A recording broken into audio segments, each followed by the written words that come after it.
I'm Dr. Carnsew, and I'm a family doctor. I've been at Liberty Family Care for the past 12 years, for those of you who don't know me. So I was asked to do memory, and let me give you my disclaimer up front. I'm not any specialist on memory, but family doctors deal with memory at all stages of life and in all different scenarios. So a lot of my information I've got from reading a couple books and just from my general knowledge from medicine. So I'm going to go through a few things about memory. I tried to make it interesting so that you don't forget, because I don't want everybody to be asleep 10 minutes into it. And just my other disclaimer is I'll let you know I forgot my notes for my memory talk. So I had to get to my car, turn around, and go back. So I don't know what that says. First of all, the overview of what we're going to do today. There's two different types of memory that we talk about, especially in medicine. We have our short-term memory and our long-term memory. So we're going to focus a little bit on both of those. And then after that, we're going to talk about certain things that affect memory. Now, this is not inclusive, but I thought these were kind of the most interesting ones and something that we may get something out of. Attention, sleep, exercise, stress, and aging. And then after we go through that, I'll just give a little bit about Alzheimer's and then open it up for questions. Memory. This is a definition of memory. It's the ability to retain and recall previously experienced sensations, impressions, information, and ideas. Now, how do we multitask? Well, it takes fractions of a second. Our brains, fortunately, are very quick. So it might be a half a second or even less than that to switch back and forth. But we're really not capable of multitasking like we like to think that we're doing 5 things. If you think of a teenager today who has the computer screen up, and they might be, here's my daughter for an example, on FaceTime with a friend who's up in the background, and they're both doing their homework. And then she's got a text message going with another friend over here, and then the music's on the computer, and your focus really is switching. But the sad part is when you get back to the problem after maybe doing something, it takes you longer to catch up. It takes a fraction of a second to switch tasks. But a person who is interrupted takes 50% longer to complete a task and makes up to 50% more mistakes. So even little interruptions like that, you could switch back in a fraction of a second, but it may take you a little bit longer to get your place where you were. And this is why in the medical field now we're trying to decrease interruptions. You know, my morning seeing patients, the more interruptions I get, the more likely I am to make a prescription error or something. So we're trying to minimize refill requests and other messages, and to outside of that time, and it's exactly for reasons like this. Think about driving, texting and driving, big issue. Takes a fraction of a second, so somebody may even be just talking on the phone. Maybe they're not even looking away, but their brain is on the conversation. And if you're going 70 miles an hour, a half a second switch back to your attention on the road is about 50 feet stopping time. So when you think of it in terms like that, and it's not just texting, it's eating, it's cell phone use, it's reaching to change the radio. So that's just an overview of all the attention. So to show you your example and get you out of your little 10-minute slump right here. This is kind of a bothersome video, so if you're squeamish, don't watch. But we're talking, and this is a good picture of what it's like to be driving. Now you hear papers rattling. So he's getting something.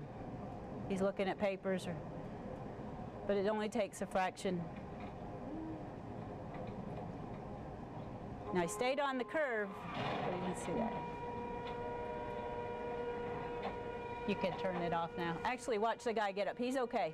I don't know where this guy came from in this video, but I guess he fell out of that truck as he hit him. Another ploy for seatbelts. But that's just something that shows you that, you could hear the papers rustling on this video. And the person was staying on the curve as it went around the curve, but he needed that extra 50 foot of stopping time. All right, let's go. Can we go back to the slides, please? All right, sleep, one of my favorite things to do. Probably gonna get a nose.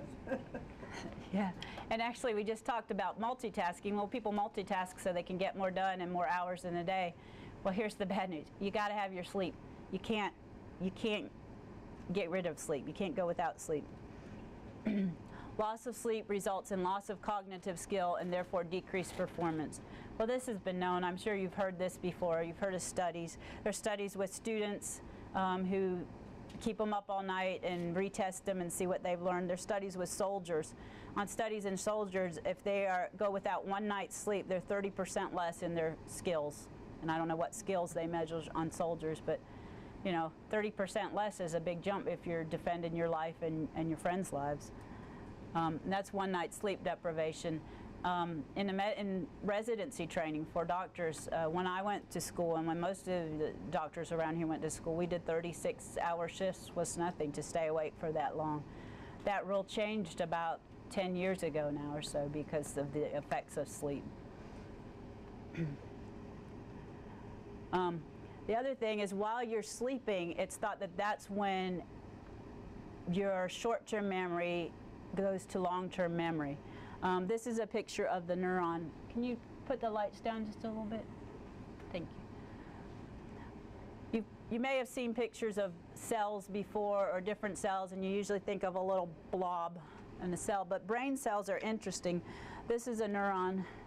This is the body of the cell right here, and it's got all these fingers. Each one, this is one cell under electron microscope, and you can see it connects with another cell, which is back here. So all these magic pathways are what's connecting, and there are thousands of ways it can connect. Apparently, when we sleep, the information that we've learned during the day gets processed and stored into memory. So you can cram for a test and stay up all night and remember it the next day. But chances are 3 months down the road when it's time for the final exam on that test, you're not going to remember it as much. You really need to sleep after what you've learned that day or you lose it. It won't get stored, or maybe it gets stored somewhere else and we just can't retrieve it. We don't really know. Sure. Thanks.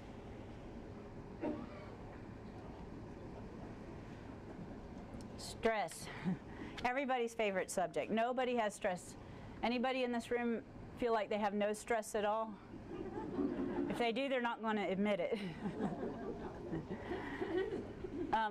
This is a three-part definition that I found that I like for stress. I'm sure there's a ton of definitions.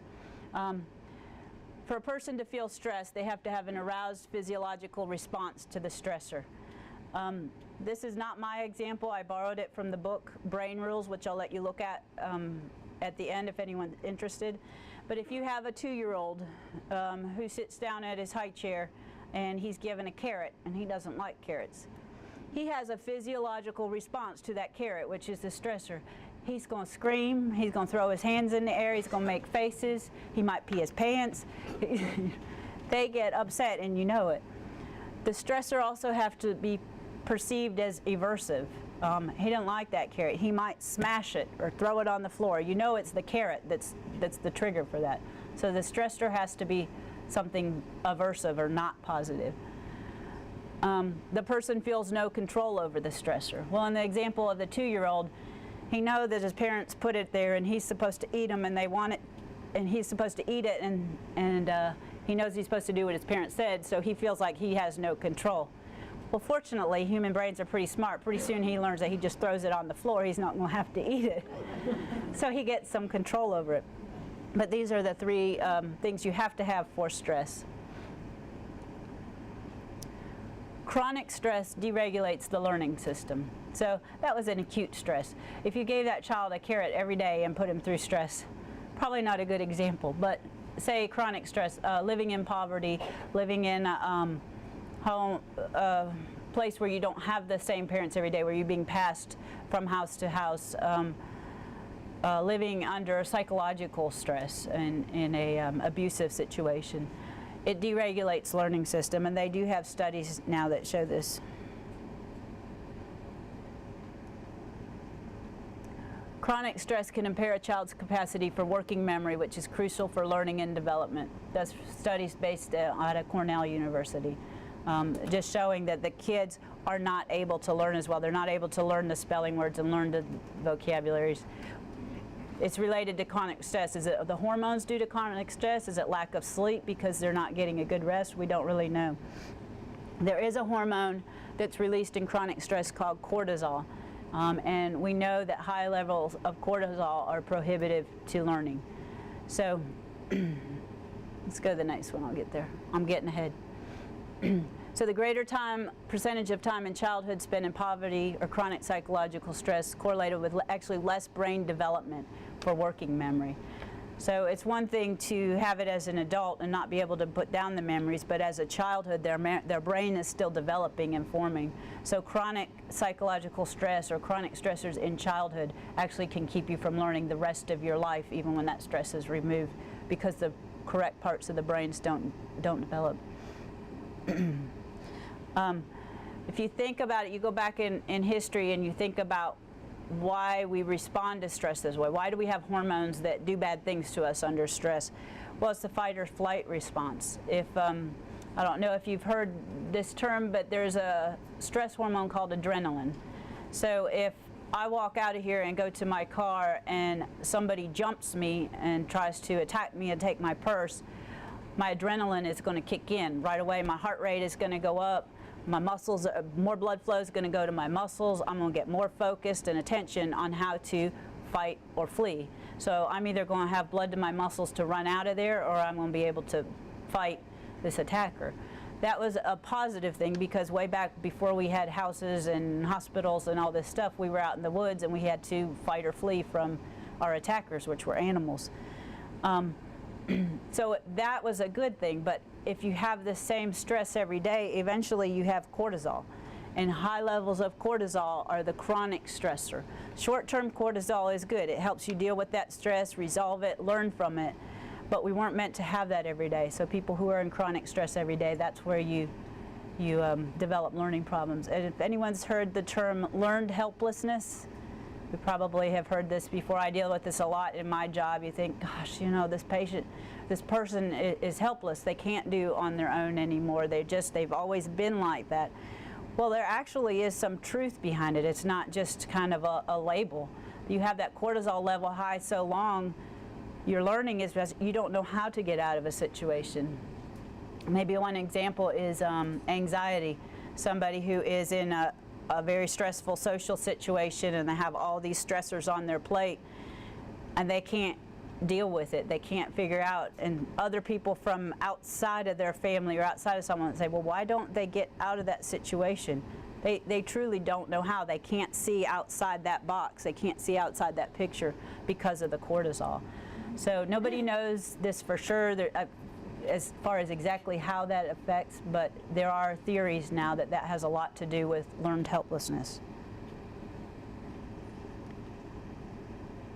So I'll catch my slides up to what I just said. Chronic stress increases your cortisol. Acute stress increases your adrenaline, which is good. All right, real quick on aging. Recent memory function. Out of your long-term memory, there's your recent function and your remote memory. Your remote memory is your 9/11, 2001. It's your childhood memories. It's last year. Your recent memory is the last few days, maybe the last week. You can remember maybe what you had for dinner last night or 2 nights ago, but 3 months down the road, you're not going to remember what you had. So there is a storage area that's recent. With aging, you're going to have decline in recent memory function. This happens to everybody, no matter what their health status. This is remembering where you kept your put your keys. Remembering the name of the person that you met yesterday. This is your recent memory. But that is not necessarily Alzheimer's. That is everybody in aging. Now, on to Alzheimer's. Just a quick thing about that. It's the 6th leading cause of death in the United States, and most people probably don't realize that. I always wonder, how do people die of dementia or Alzheimer's? A lot of them are very end stage when you can't swallow and can't eat anymore, and you really decline to that function. But I think a lot of people that die of dementia may have had some other ailment, but they may not have been able to tell their symptoms. So we don't really know, and most of them don't get autopsies. But we know that the same people who get heart attacks and strokes and cancers get dementia as well. So there is a correlation here. For Alzheimer's, for people in their 60s, 10% of 60-year-old Americans, 20% of people in their 70s, and up to 30% of people in their 80s or more. So this is something that's very prevalent in this country. The interesting thing is we don't see it as high in other countries in the ages who don't eat the standard American diet, which we can do a whole nother talk on at some time if you want. But there is some evidence now that diet is linked to it as well. This is a study I mentioned before that aerobic exercise actually reversed cognitive decline. These are studies where they took people with Alzheimer's, they took two groups of people, and they exercised 20 minutes twice a week, not 20 miles, for one group, and the other group they just did whatever the standard that they would do. And they actually shown that not only did their memory stabilize, because as you know, as you're aware with Alzheimer's, you get a constant decline, a continual decline in memory. These people on the exercise group not only stabilized, but their memory improved.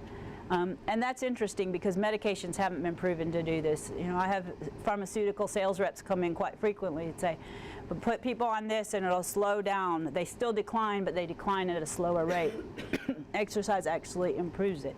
No evidence that it would cure it, but if you are looking to have a loved one with that you want to reverse some changes, exercise. The hard part is getting somebody who doesn't understand to do exercise if they don't want to. It's like getting a 2-year-old to eat a carrot. And these are just I had to give you a top 10 list because I've done that I think the first 2 years or definitely last year. So if you're looking for ways to improve your memory, these are Carnsew's versions. These are not anything that is standardized or someone came up with, but this is what I would say based on what I know and everything I've read. Get adequate sleep. You got to have your sleep. You're not going to get new memories. Exercise regularly. Can't stress that enough. Do a puzzle every day. Good question. The question was, what kind of puzzle? This is what I talk to my patients about quite frequently. You have to do puzzles because you have other segments of memory we didn't go into. There's memory for words, there's memory for numbers, and memories for shapes. So in order to really keep your memory full, you need to do some word puzzles, maybe crosswords or word searches. You need to do some number puzzles and some shape puzzles. And shapes would include like the Simon with that, or there's a lot of computer games. Solitaire, that kind of can go with shapes a little bit and with numbers. But the studies show that keeps your, it's the old use it or lose it phrase. As long as you keep your memory going and you keep that working memory going, you're going to get more out of it. Minimize interruptions and don't multitask.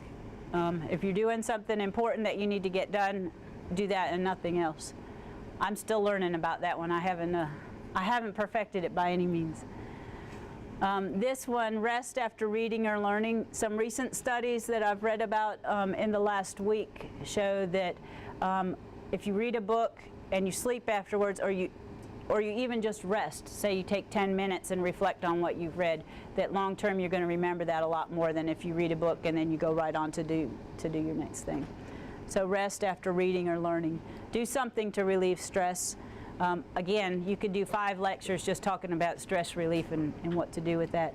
Repeat things you want to remember, because in order to make your memories, you've got to repeat them to get them stored in that long-term memory. Avoid eating animal protein. Wasn't in the talk, but I couldn't resist putting it in there because it's something that is important to me right now, and I'm reading more and more about it. This is the study that shows it's linked to dementia.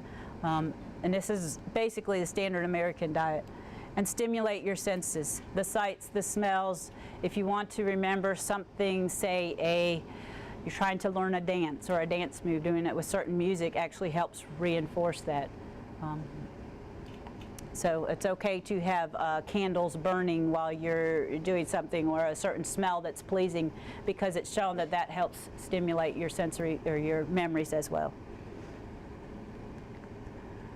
So Brain Rules is an interesting book. It was on the bestseller list a couple years ago by John Medina, and I have a copy of the book if anyone is interested. I used a lot of examples from his book in this talk.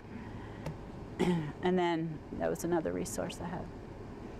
So I'd be happy to answer any questions.